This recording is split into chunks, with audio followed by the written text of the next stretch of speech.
헤질려온 노을처럼 한편의 아름다운 추억이 되고 소중했던 우리 푸르던 날을 기억하며 후회 없이 그림처럼 남아주기를. 나에게는 내 외롭던 지난 시간을 환하게 비춰주던 햇살이 되고 조그맣던 너의 하얀 손 위에 빛나는 보석처럼 영원의 약속이 되어 너에게 난 헤질려온 노을처럼 한편의 아름다운 추억이 되고 소중했던 우리 푸르던 날을 기억하며 후회 없이 그림처럼 남아주기를.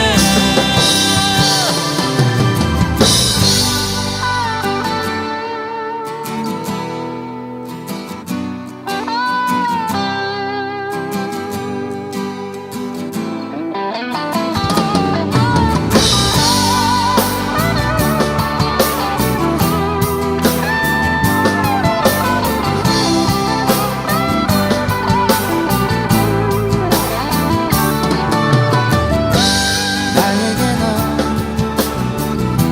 초록의 슬픈 노래로 내 작은 가슴 속에 이렇게 남아 반짝이던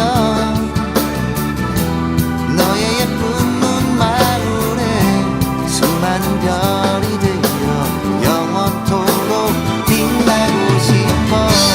너에게 난 헤질려온 노을처럼 한편의 아름다운 추억이 되고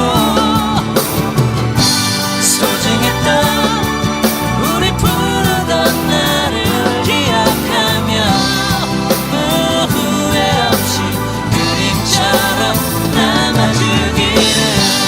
너에게 난 헤질려온 노을처럼 한편의 아름다운 추억이 되고 소중했던 우리 푸르던 날을 기억하며 후회 없이 그림처럼 남아주기를.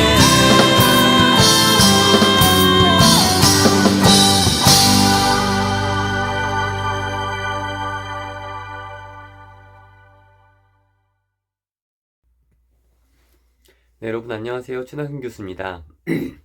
오늘은 제가 코로나에 확진이 되어서 어쩔 수 없이 이렇게 비대면 강의로 여러분들과 강의를 진행해 보고자 합니다. 오늘은 5주차죠. 벌써 5주차가 되었네요. 오늘은 사회적 리더십과 성경적 리더십을 비교 연구하는 시간들을 잠깐 가져보고자 합니다. 리더십이라고 하면 어떤 앞서서 우리에게 무언가를 지도하고 이끌어줄 수 있는 그런 사람들을 이야기하죠. 우리가 코로나에 걸렸을 때도 질병청장이 되었던 사람, 그리고 대통령, 그리고 많은 리더십을 가진 이들이 이 리더십을 드러냈고, 또한 많은 사람들이 그 리더십에 따라가면서 좋은 영향들을 받았고, K방역이란 이름까지 들을 정도로 되게 좋은 리더십들을 우리가 배울 수 있었습니다.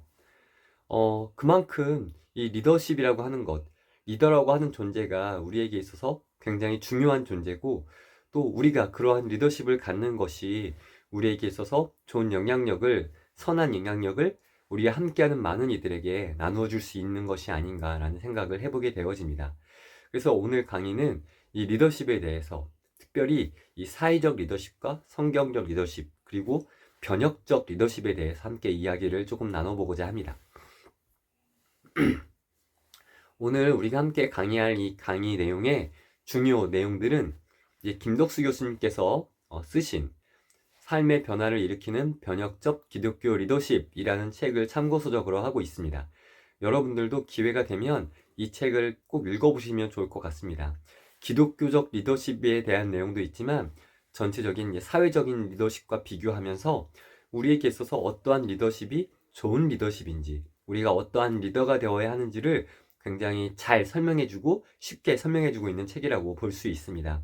이 김덕수 교수님은 우리 백석 신학대학원, 백석 전문대학원을 전체적으로 강의하고 계신 교수님이시니까요. 우리 백석 학원과도 뗄래야 뗄 수 없는 교수님이기 때문에 여러분 기회가 되면 꼭 읽어보셔서 여러분들에게 좋은 영향력 받아가실 수 있으면 좋겠다라는 생각 해보게 되어집니다. 특별히 오늘 강의는 제가 아픈 관계로 짧게 끝낼 테니까 여러분들도 강의를 잘 들어봐 주시면 좋을 것 같습니다. 먼저 우리 사회적 리더십에 대해서 한번 생각해 보죠. 보통의 사회적 리더십에는 목표가 있습니다. 어떠한 목표를 통해서 우리가 어떠한 리더십을 가져야 하느냐에 대해서 이렇게 설명을 하고 있어요. 공동체의 유익을 위한 방향성을 제시하고 이끌어갈 수 있는 능력을 소유한 자에게 힘을 실어주어서 더 성장하는 공동체를 만들어감. 중요한 내용은 하나의 공동체가 있고 그 공동체 안에 리더가 생기게 되면서 그 리더를 통해 리더가 가진 능력과 역량을 통해서 그 리더의 방향성, 리더가 하고자 하는 방향성과 리더가 하고자 하는 여러 가지의 계획들을 함께 힘을 실어줄 수 있는 그러한 모든 공동체가 되어야 하고 그래서 함께 성장하게 되어지는 여러 가지의 힘을 리더십이다라고 이야기를 할 수 있을 것입니다. 그래서 리더십에 그런 사회적 리더십에 여러 가지 유형들이 있을 수 있을 것 같아요. 목표 지향적인 것, 관계 유지적인 리더십, 두목형 리더십, 헌신형 리더십 등등. 이런 목표 지향적인 리더십은 어떠한 목표를 세워놓고 그 목표에 다다르기 위해서 모든 일을 다 하는 거예요. 물론 그 목표 지향적이기 때문에 그 목표를 성취하기 위한 굉장한 많은 노력들을 하게 되어질 텐데 그 노력들이 선한 방법이 될 수 있지만 옳지 못한 방법으로라도 그 목표를 성취할 수 있다면 그것을 할 수 있을 그런 리더십을 가진 사람들이 있을 수 있다는 것이죠. 이런 목표 지향적인 리더십은 그 목표를 성취하는 데 있어서는 최고 또 최선의 방법이 될 수 있지만 그럼에도 불구하고 최선의 방법을 사용하는 것이 아니라 옳지 못한 방법까지도 사용할 수 있다라고 하는 것도 우리가 생각해 볼 수 있습니다.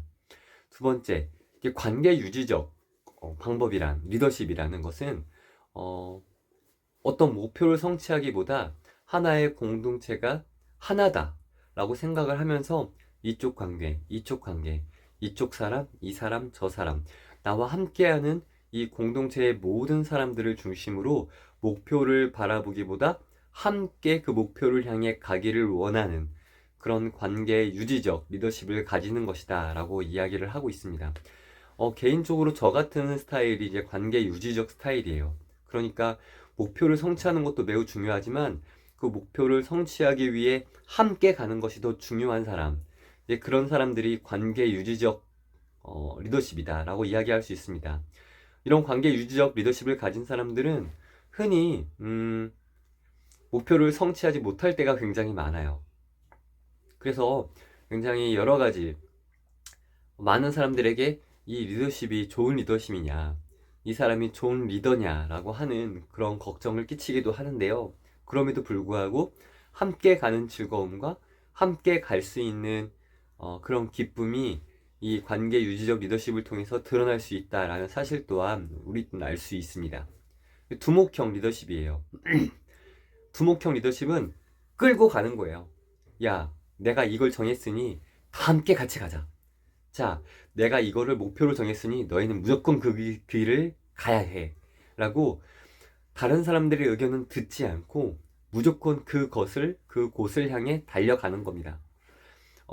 이 리더십에 있어 장점이라고 한다면 다른 공동체 안에 있는 다른 사람들은 다른 생각을 할 필요가 없는 거예요. 그냥 리더가 이야기하는 대로 따라만 가면 되는 겁니다.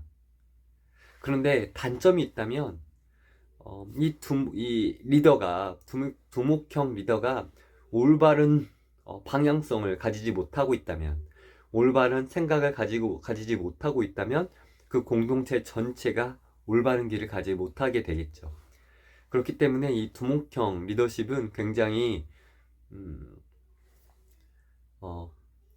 yes or no, O 아니면 X, 어쨌든 굉장히 여러 가지 생각들을 해보게 만드는 그런 리더십이 아닌가 생각을 해보게 되어집니다.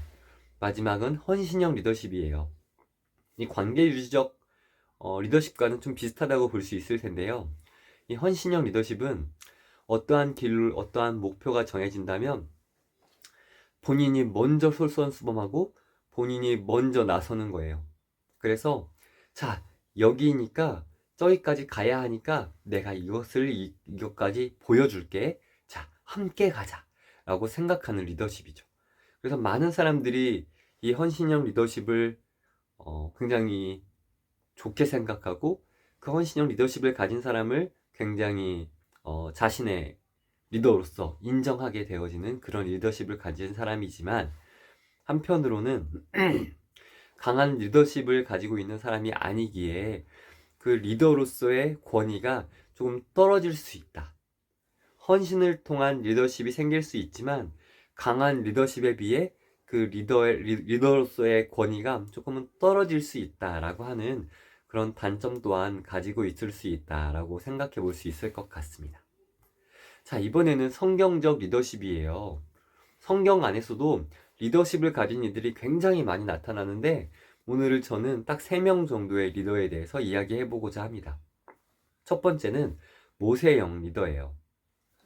모세라고 하는 사람은 하나님께서 리더로 세워주신 사람입니다.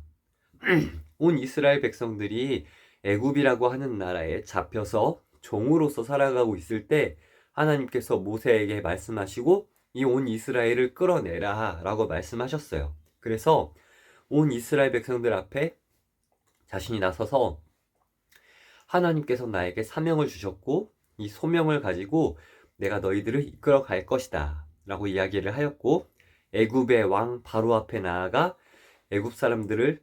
이스라엘 사람들을 애굽에서 끌어나가겠다 라고 이야기를 하면서 10가지 재앙들을 보여주셨어요. 피, 개구리, 이, 파리, 악질, 독종, 우박, 메뚜기, 흑암, 장자의 죽음까지.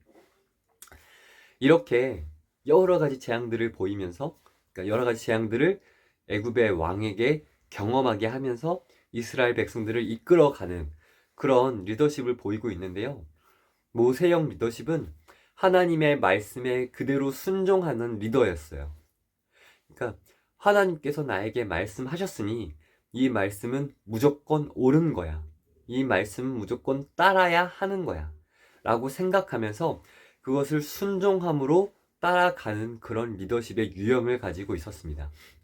그래서 어떠한 외부의 압박이 오더라도, 어떠한 외부의 나에게 유혹이 오더라도 그것들에 넘어지지 않고 쓰러지지 않고 오직 나에게 말씀하셨던 하나님의 말씀을 따라갔던 나의 상급자의 이야기를 그저 순종하며 따라가는 그런 리더십을 가진 자가 이 모세형 리더였다 라고 이야기를 할 수 있을 것 같습니다. 두 번째로 여호수아형 리더예요. 이 여호수아는 모세의 다음으로 리더가 된 사람인데요. 자신이 먼저 순종하고 자신이 먼저 일하고 자신이 먼저 하나님의 말씀을 듣고 자신이 먼저 이스라엘 백성들 앞에 서서 모든 것을 해낼 수 있던 사람이었어요. 저는 개인적으로 이 여호수아형 리더의 사람을 굉장히 좋아합니다. 이 여호수아형 리더는 사람들 앞에 서서 하나님의 말씀에 어긋나는 일들을 하지 않기 위해 굉장히 노력을 많이 하였고, 자신이 생각하기에 옳지 않은 것은 옳지 않다라고 버릴 수 있었고, 또 가야 할 때 가고 가지 말아야 할 때 가지 않는 그런 굉장히 현명함도 가지고 있던 리더였다라고 이야기를 할 수 있습니다. 마지막으로 예수형 리더예요. 좀 많은 리더십을 정말 얘기하고 있고 여전히 예수의 리더십에 대해서 많은 논문들이 나오고 있지만, 저는 여기서 잠깐 짧게 이야기 말씀드릴 수 있는 건 끊임없는 가르침과 지도자를 세우는 유형이 바로 예수형 리더다라고 이야기를 할 수 있을 것 같습니다.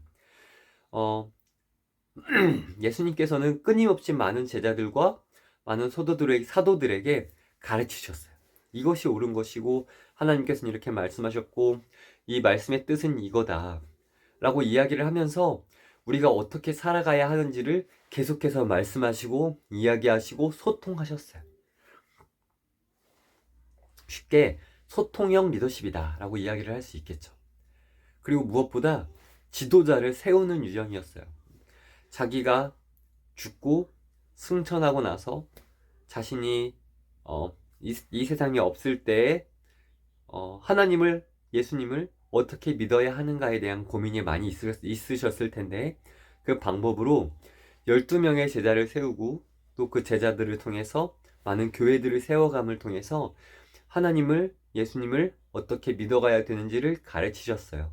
그래서 예수의 리더십의 가장 중요한 점 중에 하나는 자신뿐만 아니라 자신이 없을 때에도 자신의 자리를 메꿀 수 있는 지도자를 세웠던 리더십이다 라고 이야기를 할 수 있습니다. 저는 그래서 이 리더십을 바로 변혁적 리더십이다 라고 이야기를 해요. 이 변혁적 리더십이란 쉽게 여러 가지 리더십을 얘기할 수 있는데 기러기 리더십이다 라고 이야기를 할 수 있어요. 여러분, 기러기들이 날아가는 모습을 보신 적이 있으십니까? 굉장히 멋지게 V자 대형을 만들고 날아가요. 그런데 여러분 아십니까? 이 V자 대형에 날아가는 기러기들이 맨 앞에 서 있는 기러기가 리더라는 걸. 그런데 이 앞서 있는 리더가 힘이 들고 어디로 가야 할지 모르게 되어질 때 또 다른 기러기가 앞에 서서 또 그 앞서서 새로운 리더로서의 역할을 감당하게 되어지는 거예요. 그러니까 거기 앞서 있는 여러 마리의 기러기들이 서로 돌아가면서 리더를 하게 되어지는 것이죠. 그런데 만약 자기 안에 그런 리더십이 없고 그러한 방향 감각이 없고 방향성이 없고 그런 계획이 없고 목표가 없다면 그 앞서서 날아갈 수 있을까요? 불가능한 일입니다.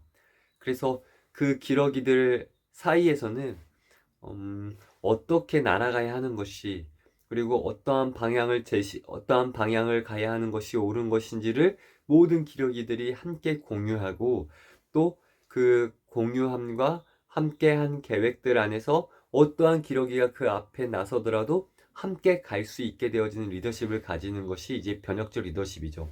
그러니까 앞서 있는 기러기는 혼자만의 리더로서 혼자 나아가는 것이 아니라 다른 기러기들도 앞서서 리더가 될 수 있도록 함께 양육한다라고 표현해야 될까요?